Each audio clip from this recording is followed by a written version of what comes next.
Hey guys, it's Kaylee from K-Books and this is my September wrap-up post and October to be read. I read 11 books this month, 6 of them were ebooks, so I'm just going to go through the ebooks first. The first ebook I read this month was No Flowers Required by Carrie Quinn. This is the second book in the Love Required series, and this is an adult contemporary romance book. I got this for review from Entangled Publishing and I gave it 4 stars. I really enjoyed this book. I read the first one last month and I didn't really like it that much. I think I gave it 3 stars because I didn't really connect with the characters or anything like that. But this was a lot longer and I really loved this one. It was such a great contemporary romance, and I think any fans of romance books would really enjoy it. The second ebook I read this month was Toxic by Jusicado, and this is the second book in the Denizen series. I gave this book 5 stars, and this is a young adult paranormal book. I got the first one, Touch, for review last year and I really loved it. It's such a really unique storyline and something that I hadn't quite read before. So Toxic follows Touch and the novella Untouched and what happens to Des and Kale after those two. And I really enjoyed it. I'm really looking forward to the third book in this series because this one was so good. I think this is my favourite of the series so far. So I'm really looking forward to seeing what happens in book 3. The next ebook I read this month was Haven 6 by Aubrey Dion, and this is the third book in the New Dawn series. This is a adult science fiction novel, and I gave it 3 stars. I got it for review from Entangled, and when I accepted it for review I didn't realise that it was the third one in the series. So I went ahead and read this one without actually reading the first 2 books in the series, and I was very confused. Not a lot of it was explained, like what had happened in the previous books. I didn't really know what was going on for the whole first half. I was just really confused. The second half was a lot better, and once the romance started I really enjoyed it. But it was the first half that brought it down to a 3-star rating for me, just because I was just so confused. I think I may have liked it a lot more and rated it a bit higher if I had taken the time to read the first 2 in the series.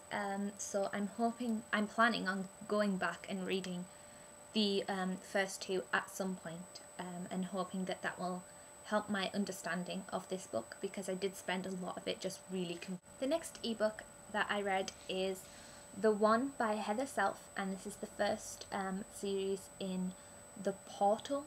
This is the first book, sorry, in the Portal series. I gave this 5 stars. I bought this one, and it's a young adult paranormal book. This book I thought was really great. It's a really unique book. It's about dragons, and there's this girl who is, she's a dragon. I can't actually remember what they're called, but they have a name for them. And it's about her species, and that she's the one who could save them all, and what happens to her, how she finds out who she is and what happens to her as she finds out about her destiny and about the prophecy about her. I gave this one 5 stars. I thought it was really good. I haven't read a whole lot of books about dragons. I think the only one I've actually read is the Firelight series by Sophie Jordan. So dragons is still quite a new thing for me in books, because I haven't read a whole lot of them. But I thought this one was really good. I absolutely loved it. The next ebook that I read this month was A Light by Casey Neal, and this is the second book in the Pixis series, and I gave this one 5 stars. I got the first one, Pixis, for review last year. I think it was last year, and I absolutely loved it, and I have been dying to read this book, and Casey Neal sent me this for review and I read it in one sitting. I could not put it down. It was fantastic. It picked up right where it left off, and although at first I was a little confused because it had been so long since I'd read Pixis, but within a few chapters I remembered everything that had happened and was just completely immersed in this story. This is a must read. It's a young adult paranormal series, and it's just amazing. I absolutely love this series. It's one of the best indie series that I've ever read. It's just great and it's really worth reading. And the last ebook I read this month was Sugar Rush by Rachel Astor. I gave this one 4 stars, and this is a adult contemporary romance. This was so great. It was about a woman who owned a sweet stall, and there's this big competition for who can create the best sweet, or candy as they call it in America. And it's just about what happens to her and how she starts to fall in love with the guy who his family runs the rival candy store. I really loved it. My only problem with this was that through reading it, it constantly made me hungry, because she's going about designing and creating these new sweets, and it just really made me hungry and really made me want to eat. I think I put on about 5 pounds or something while reading this book, because it just made me really hungry. But it was a really great story, and I think anyone who likes contemporary will really love it. That's all of the ebooks that I read this month. I read a couple of paperbacks, so I'm just going to show you them. I read Oracle by Gina Rosati. I gave this one 3 stars. It wasn't as good as I thought it was going to be, and it's a YA paranormal. This is a very unique storyline to me. I've never read any book like it, so that's why I liked it. I did like the book. This is about a girl who can astral project. I have never read a book before with a girl who can astral project, or any book about astral projection, so it was a very new concept for me, and I really did like the story. My problem with this book was the pacing. It was very slow to get into, and once it started to pick up and she started to astral project, and I thought, okay, this is getting good, then it would kind of slow down and you go through chapters and chapters and chapters of nothing happening. So I liked it. It was okay, but it wasn't fantastic, and I was really expecting more from it. The next book I read is an ARC. It's not out yet. I believe it comes out the 11th of October in the UK, and it's Breathe by Sarah Crossan. This is a young adult dystopia, and I gave this 5 stars. I absolutely loved this book. I could not put it down. I read it in one day, and it's quite a thick book actually. I couldn't put it down. It was fantastic. It was about it was told in split perspectives, and I really like books with split perspectives, but I've never read a book where it's told from 3 perspectives. I've always read books like where it's like the girl and the boy, but there was like 2 girls and a boy. But I really loved it. It's they live in this society inside a pod, and the air outside is toxic, and there's no trees to produce oxygen, and these 3 people get outside the pod and they have air tanks, and they start discovering all these conspiracies about why the trees haven't grown back and stuff like that. It was brilliant. I just couldn't put it down. Every time I thought, oh, I know what's going to happen, something else would happen that would have like, oh my god, I can't believe that just happened. So this is really good. I'm going to be sending this ARC to my friend Tanisha from The Diary of a Book Addict, because I need to get the proper copy, because this is one book that I will reread. I'm dying to find out what happens in the second book. This was a really great read, so if you really like dystopia, I would definitely recommend Breathe. The next book I read is On the Island by Tracy Garvis Graves. This is an adult contemporary book, and I gave this one 5 stars. I wasn't expecting to like it. This has been associated with 50 Shades of Grey. It's no surprise what my feelings are towards 50 Shades of Grey. It's the worst book I've ever read in my life. So I was a little... I don't know, I wasn't dying to read this book, but a friend recommended it to me, so I decided I would give it a shot, and I loved it. It's amazing. It's about this girl and she is offered a teaching job abroad, tutoring this guy who he had cancer, and he has to spend his summer catching up so that he can go back to school. But while her and her student are flying, their plane crashes, their pilot dies, and they are stranded on this island, and they are stranded there trying to survive for years, and it's about what happens to them. And I started this book planning to read a chapter just to see what it was like, and the next thing I knew, I was about 200 pages in. I couldn't put it down because I just had to know what happened to them. I had to know if they survived, if they got home, and it's really good. I would definitely recommend this, and I would reread it. It's just such a great romance. I really love that one. The next book I read this month was, this has the funny cover on the back, 100 Names by Cecilia Ahern. This is out the 11th of October. I love this. Cecilia Ahern is one of my favourite authors ever. I absolutely adore all of her books. And this was no change. I adored it. It took me about a week or so to read it because I always read Cecilia's books quite slow. But not because they're not good, because they're fantastic. I never want it to end. This book is about a girl called Kitty.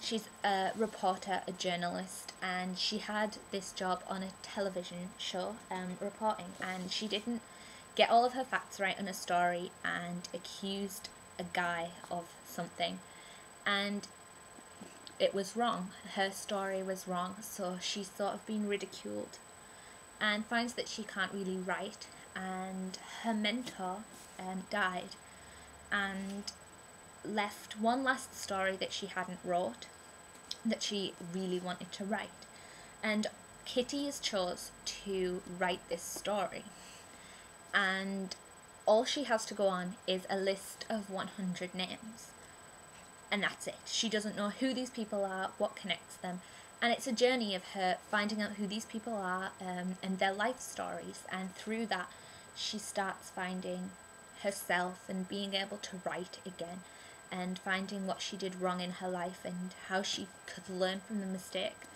It was amazing. It's just so uplifting and amazing. That's all I can say about Cecilia's books. They're so great. All of her books are just so inspirational and always have such a fantastic message behind them, and this one was no different. I absolutely adored this book. It was amazing. There's one more book that I read this month, and it's my book of the month because it was just the best. I didn't put it down until I'd finished it. And it's an arc that I actually only got 2 days ago, and I sat yesterday and just read the entire thing. And it's Touch of Death by Kelly Hashway. This is amazing. This comes out in January, and I have to say, everybody has to read this book, and I mean everybody. It's amazing. I didn't really know that this book was about zombies, because in the blurb it says that she's a necromancer. Obviously she brings the dead back to life, so I didn't expect it to be as amazing as it is. I couldn't put it down. It's not that thick. It's about 230 pages. I couldn't put it down. I had to know what happens. I was completely sucked in right from the start. How cool is it that there's like snakes on the corner? And it's amazing. It's about this girl called Jodie, and she thinks she's just a normal teenager, but she finds that her blood is poisonous. If people touch her blood, they die, but if her blood gets on something dead, it turns them into a zombie. So she has to leave her home and go to this mansion where there's necromancers, and they're all what you call an Orphy. Orphy is a branch of necromancers that descend from Medusa, but you find that Jodie is special. She is actually the chosen one who can save them all, and it was just so good. I was really ready to give this book 4 stars. and then that ending happened, and I couldn't not give it 5 stars. It was just so fantastic. It's a young adult from Spencer Hill Press, which is like my favourite publisher. I've loved everything I've read from them. And it's a paranormal / zombie book, but it has mythology in it as well, which mythology is one of my favourite things. I love mythology, I love zombies. So this is the perfect book for me. I finished it last night and all I want to do is read it again because it was so amazing. I just loved every moment of it. I gave it 5 stars. I would give it so many more if I could. It was so good. Everyone needs to read this, and I just adored it. It was brilliant. So that's all I read this month. In October, I am doing Zombie Apocalypse month on my blog. There's going to be some giveaways for some zombie books, which is why I haven't actually posted my 600 follower giveaway yet, because I decided that I would not do a 600 follower giveaway and actually do a couple of giveaways during October for my zombie month. I love zombie books. Zombie books are some of my favourites. So I do have a few blog tour ebooks to read before for blog tour stops in October, so there will be that. But the majority of my posts will be for my zombie month. There's going to be some reviews hopefully, because I am actually dedicating October to catching up on my zombie books. So I'll show you a couple that I have and that I plan to read. Warm Bodies by Isaac Marion. A lot of these books have been sat on my shelf for ages and I just haven't got around to them. Rot and Ruin by Jonathan Maberry. Dearly Departed by Leah Hebel. I have heard amazing things and so many people have told me I must read this book. So this is probably going to be the first zombie book that I read, because everyone tells me I have to read it. Blackout by Mira Grant. I will definitely be reading this one. I am so excited. The Newsflesh is my favourite zombie series ever. I think it is amazing. And this is the 3rd and final one. So I really need to read that one. Zombie Queen of Newbury High by Amanda Ashby. Ashes by Ilsa J. Bick. Monster Island by David Wellington. The Generation Dead series, that's got the first 2 in, and I have the 3rd one as well. And The Other Life by Suzanne Winokur. They are all the zombie books that I have unread on my shelf. I probably won't get through all of them, but I plan to get through at least half of them, hopefully, because I just love zombie books. They're just amazing. So, thanks for watching. Bye!